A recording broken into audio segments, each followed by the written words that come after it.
Ó Mãe Santíssima, intercedei por nós para que possamos bem compreender os ensinamentos de vosso Divino Filho, nosso Senhor e Salvador Jesus Cristo, e as explicações dos pais da Igreja. Ó Virgem Imaculada, ofereço-vos este trabalho e peço que abençoais aqueles que o ouvirem, e que seja para a maior honra e glória de Deus. Amém. Senhor onipotente, purificai o meu coração e os meus lábios. Vós, que purificastes os lábios do profeta Isaías com carvão em brasa, e dignai-vos, por tal modo, purificar-me com a vossa misericórdia, para que possa dignamente anunciar o vosso santo Evangelho. Por Jesus Cristo nosso Senhor. Amém. Senhor, abençoai-me. Que o Senhor resida no meu coração e nos meus lábios, para que anuncie digna e convenientemente o seu Evangelho. Amém. Evangelho de Nosso Senhor Jesus Cristo, segundo São Lucas. Jesus aparece aos apóstolos. E eles narraram os acontecimentos do caminho e como o haviam reconhecido na fração do pão. Falavam ainda quando ele próprio se apresentou no meio deles e disse: A paz esteja convosco. Tomados de espanto e temor, imaginavam ver um espírito. Mas ele disse: Por que estáis perturbados? E por que surgem tais dúvidas em vossos corações? Vede minhas mãos e meus pés, sou eu. Apalpai-me e entendei que um espírito não tem carne nem ossos, como estáis vendo que eu tenho. Dizendo isso, mostrou-lhe as mãos e os pés. E como por causa da alegria não podiam acreditar ainda e permaneciam surpresos, disse-lhes: Tendes o que comer? Apresentaram-lhe um pedaço de peixe assado. Tomou-o então e comeu-o diante deles. Últimas instruções aos apóstolos. Depois disse-lhes: São estas as palavras que eu vos falei quando ainda estava convosco. Era preciso que se cumprisse tudo o que está escrito sobre mim na lei de Moisés, nos profetas e nos salmos. Então abriu-lhes a mente para que entendessem as Escrituras e disse-lhes: Assim está escrito que o Cristo devia sofrer e ressuscitar dos mortos ao terceiro dia, e que, em seu nome, fosse proclamado o arrependimento para a remissão dos pecados a todas as nações, a começar por Jerusalém. Vós sois testemunhas disso. Comentários dos pais da Igreja. São Cirilo. Espalhada por todos os cantos a notícia da ressurreição, e porque estivessem os discípulos cheios de uma santa impaciência para rever o Divino Mestre, satisfaz-lhes o desejo, revelando-se enquanto buscavam e esperavam, e o faz claramente, sem dar margem a dúvidas. Falavam ainda quando ele próprio se apresentou no meio deles. Santo Agostinho. São João também relata esta aparição do Senhor depois da ressurreição, mas observa que Tomé estava ausente. Segundo Lucas, contudo, quando os 2 discípulos de Emaús entraram em Jerusalém, encontraram os 11 apóstolos reunidos. É preciso, portanto, admitir que Tomé saiu antes da aparição do Senhor, enquanto os apóstolos conversavam a respeito da ressurreição. De fato, a narrativa de São Lucas autoriza essa interpretação, a saber, de que Tomé os deixou enquanto conversavam, e que somente depois disso Nosso Senhor entrou no cenáculo. Ou talvez poder-se-ia dizer que estes 11 não eram aqueles que vieram a ser chamados de apóstolos, mas alguns que faziam parte do grupo numeroso de discípulos de Jesus Cristo. Contudo, como acresce São Lucas e os que estavam com eles, é preciso admitir que estes 11 com os quais os demais se acham reunidos deveriam ser os 11 apóstolos. Mas examinemos a significação destas palavras misteriosas que Jesus, segundo São Mateus e São Marcos, dirige aos discípulos depois da ressurreição. Ide avisar meus irmãos para que vão a Galiléia, lá me verão. Isto se cumpriu somente depois de muitos outros acontecimentos narrados nos evangelhos, e contudo, Nosso Senhor parece dar a entender que este seria o único, ou pelo menos, o primeiro evento que deveria suceder. Santo Ambrósio. O que me parece ser mais provável é que Nosso Senhor, de fato, anunciou aos discípulos que o veriam na Galiléia, mas se mostrou antes, quando estavam reunidos, porque tinham medo. Expositor grego. E aqui não falta o Senhor à sua promessa, mas, ao contrário, se apressa em cumpri-la, tomado de um sentimento de bondade, já que os queria livres do medo. Santo Ambrósio. Tendo reanimado os discípulos, os 11 se puseram a caminho da Galiléia. Também se pode entender que eram poucos os que estavam no cenáculo e muitos os que foram até a montanha da Galiléia. Eusébio. Com efeito, se 2 evangelistas, São Lucas e São João, escreveram que Nosso Senhor apareceu apenas aos 11 em Jerusalém, os 2 outros relatam que o anjo e o Senhor ordenaram não aos 11, mas a todos os discípulos e irmãos que se apressem a ir para a Galiléia, o que é confirmado por São Paulo quando diz: foi visto por mais de 500 irmãos. Contudo, a solução mais verossímil desta dificuldade é que Jesus apareceu de início 1 ou 2 vezes para consolar os apóstolos que se escondiam em Jerusalém, e que em seguida mostrou-se na Galiléia, não 1 ou 2 vezes, como no cenáculo, mas com todo o esplendor de seu poder, fazendo com que os apóstolos testemunhassem que vivia mesmo depois de sua paixão, como atesta São Lucas no livro dos Atos. Teofilacto Diócrida. Pela primeira vez aparece Nosso Senhor no meio dos discípulos. Acalma a agitação que lhes vai na alma por meio da saudação com que estão acostumados, mostrando assim que é o mesmo Mestre, que amava lhes dirigir essas palavras de paz, as quais tanto recomendava quando saíram a pregar o Evangelho. A paz esteja convosco. São Cirilo. Vexemo-nos de renunciar tão prontamente deste dom da paz que Jesus Cristo nos deixou quando partia da terra. A paz, doce na realidade e no nome, tem Deus por autor, segundo estas palavras do apóstolo aos Filipenses: a paz de Deus. E ela é também o principal atributo de Deus, segundo estas outras: Deus da paz. E Deus mesmo é a paz, porque Ele é a nossa paz. A paz é um bem que todos louvam, mas que poucos sabem conservar. E por quê? Talvez seja a ambição de poder e riquezas, a inveja, o ódio ou desprezar o próximo, ou qualquer outro vício desse tipo, que leva o homem a ignorar Deus. De fato, o princípio e a fonte de toda a paz é o próprio Deus, que estabelece a união de todas as coisas, e cujos atributos principais são a unidade de natureza e uma imutabilidade pacífica.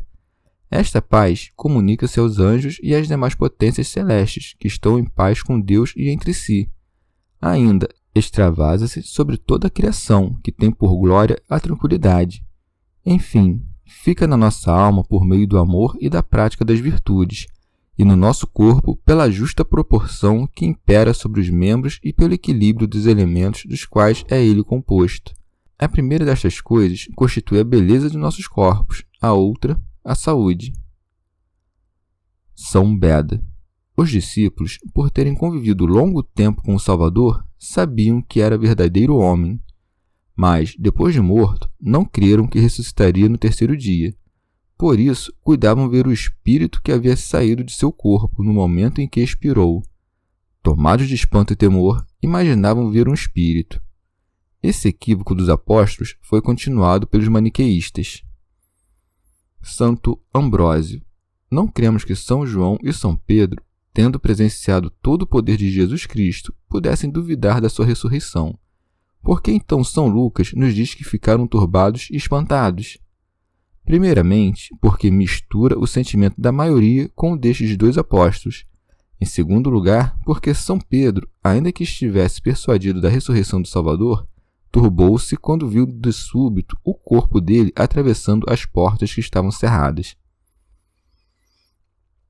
Teofilacto Diócrida. A saudação de paz que lhes dirigiu não foi suficiente para acalmar a agitação que sentiam. Assim, prova por outros meios que era o Filho de Deus que penetra os segredos dos corações.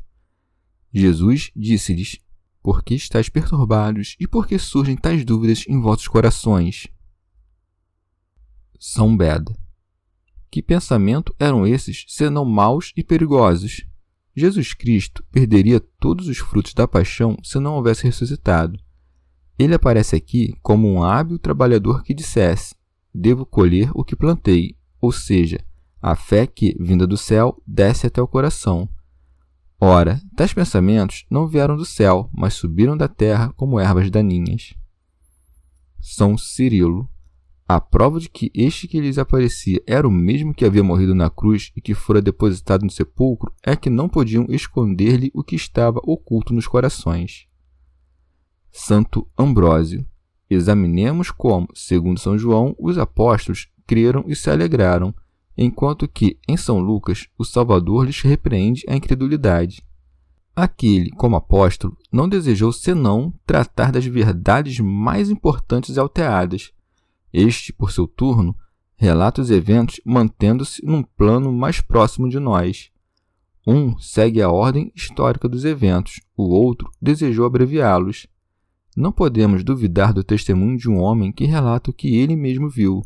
A conclusão, portanto, é que os dois relatos são verdadeiros, pois bem que São Lucas observe que os discípulos não creram de pronto, declara explicitamente que acabaram por fazê-lo. São Cirilo. Nosso Senhor, tencionando mostrar aos apóstolos que triunfou sobre a morte e que a natureza humana de Cristo está doravante livre da corrupção, mostra-lhes as mãos, os pés e as chagas abertas pelos cravos. Vede minhas mãos e meus pés, sou eu. Teofilacto Diócrida. E mais ainda, deixa que lhe toquem os pés e as mãos, dizendo: apalpai-me e entendei que um espírito não tem carne nem ossos, como estáis vendo que eu tenho. Isto é, vós me tomais por um espírito, ou por esses fantasmas que vemos frequentemente ao redor dos túmulos, mas saibais que um espírito não tem nem carne nem osso, ao passo que eu os tenho. Santo Ambrósio. Nosso Senhor se exprime assim para nos passar uma imagem da ressurreição. Com efeito, o que podemos tocar é, necessariamente, corpóreo. Ressuscitaremos, portanto, com nossos corpos, com a diferença de que serão estes mais sutis, ao passo que agora são grosseiros, porque compostos de elementos terrestres. Não foi, portanto, em virtude da natureza incorpórea e divina, mas por causa das propriedades do corpo ressurrecto que Jesus Cristo penetrou no cenáculo que tinha as portas fechadas. São Gregório Magno. Quando nosso corpo estiver a participar da glória da ressurreição, não será impalpável, nem mais sutil que o ar, como queria Eustíquio, mas será a um só tempo sutil em virtude de sua recém-adquirida força espiritual e palpável, consequência da natureza corpórea. São Beda. Viram nele claramente as marcas dos cravos. Segundo São João, mostrou-lhes também a marca que lhe ficou no flanco, aberta pela lança, para que essas cicatrizes curassem as feridas de suas dúvidas. Os incrédulos encontram aqui certa oportunidade para acusar Nosso Senhor de não ter sido capaz de curar as chagas que abriram em seu corpo. Mas não é lógico dizer que o que fez milagres tão imensos não conseguisse fazer os menores. É com intento, portanto, que aquele que triunfou sobre a morte não quis destruir os sinais que a morte lhe imprimia no corpo, e o fez primeiro para tornar mais firme a fé dos discípulos na ressurreição. Em segundo lugar, para que, quando for interceder junto ao Pai em nosso nome, possa lhe mostrar o tipo de morte que sofreu pela salvação dos homens. Por terceiro, para deixar à vista dos que foram redimidos pela sua morte a grande caridade que teve para com eles, mostrando-lhes os sinais de sua paixão. Finalmente, para provar a justiça com que serão condenados os ímpios no dia do juízo. São Cirilo. O Salvador mostrou aos discípulos as mãos e os pés para lhes certificar que o corpo que sofrera a paixão era o mesmo que ressuscitou. Para tornar isso ainda mais evidente, pede algo que comer. E como, por causa da alegria, não podiam acreditar ainda e permaneciam surpresos, disse-lhes: tendes o que comer? São Gregório de Nissa. A lei prescrevia que se comesse a Páscoa com ervas amargas, porque ainda era tempo da amargura. Depois da ressurreição, contudo, foi o amargor adoçado com favo de mel. Apresentaram-lhe um pedaço de peixe assado. São Beda. A lhes demonstrar a veracidade da ressurreição, não somente quis que o tocassem, senão que consentiu comer com eles para que vissem que era real e não um fantasma. Tomou-o, então, e comeu-o diante deles. O ato de comer demonstra seu poder, e não que tenha alguma necessidade. Com efeito, a terra sedenta e o sol ardente não absorvem a água da mesma maneira.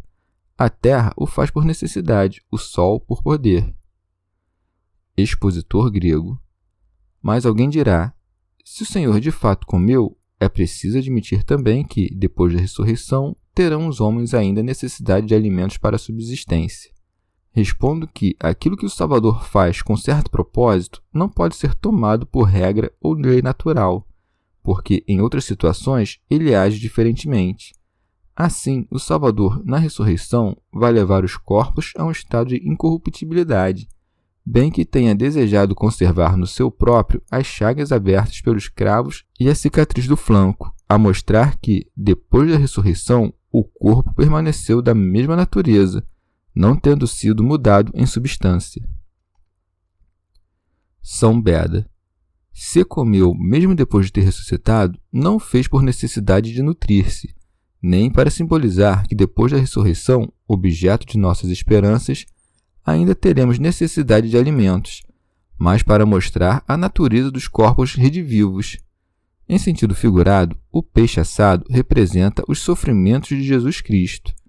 Ele consentiu viver oculto nas águas do gênero humano, deixou-se prender na rede da morte, foi como que queimado pela tribulação quando da paixão, mas fez-se para nós favo de mel depois de ressuscitar. Este representa a dupla natureza de sua pessoa, porque o favo repousa sobre a cera, e o mel dentro desta representa a divindade na humanidade.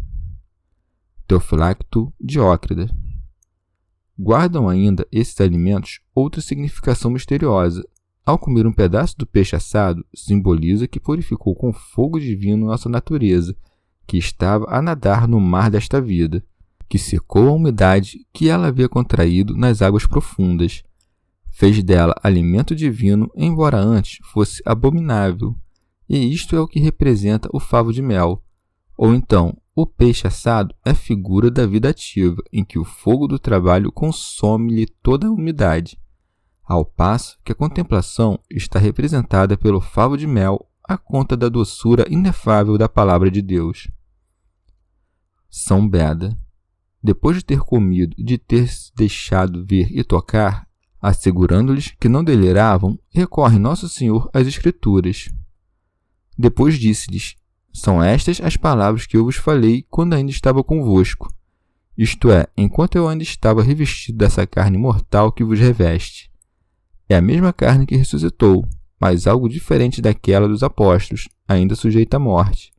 Acresce o Salvador: era preciso que se cumprisse tudo o que está escrito sobre mim na lei de Moisés, nos profetas e nos salmos.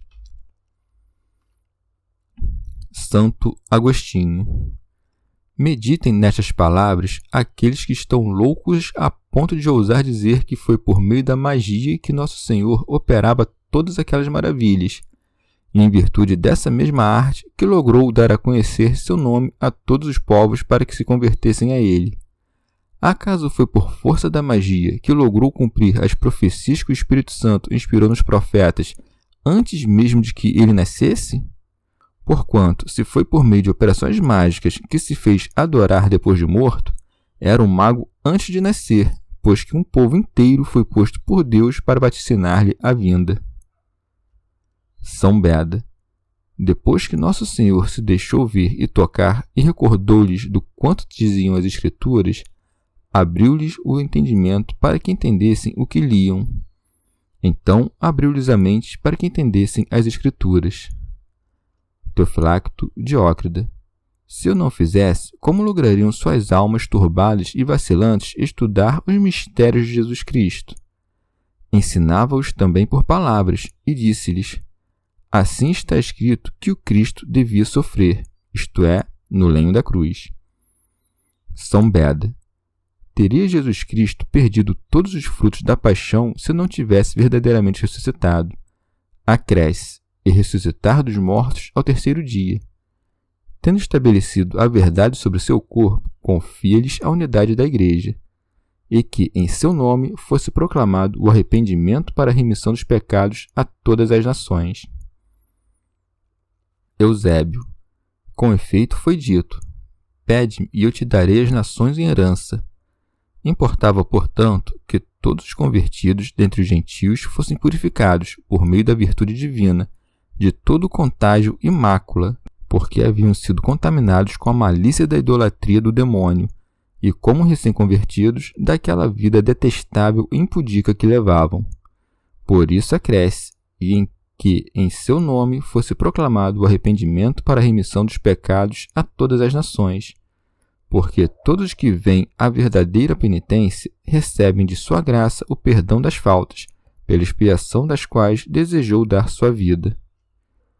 Teofilacto Diócrida. Em verdade, quando diz penitência e remissão dos pecados, quer referir-se ao batismo, que pela deposição das culpas passadas obtém o perdão. Mas como poderia o batismo ser ministrado apenas em nome de Jesus Cristo, quando Alhures ele próprio ordena que fosse em nome do Pai, do Filho e do Espírito Santo? Respondemos, por primeiro, que aí não se deve entender que o batismo deve ser ministrado apenas no nome de Jesus Cristo, mas sim que serão batizados no batismo de Cristo, isto é, espiritualmente. Não como aquele dos judeus, nem como o de São João, de simples penitência, senão como verdadeira participação no Espírito Santo, como se deu com o próprio Jesus quando foi batizado no Jordão e o Espírito Santo desceu sobre sua cabeça na forma de uma pomba. Ser batizado em nome de Jesus Cristo é, pois, ser batizado na morte dele. Assim como ele ressuscitou 3 dias após a morte, assim nós somos mergulhados 3 vezes na água e recebemos como penhor da incorruptibilidade a graça do Espírito.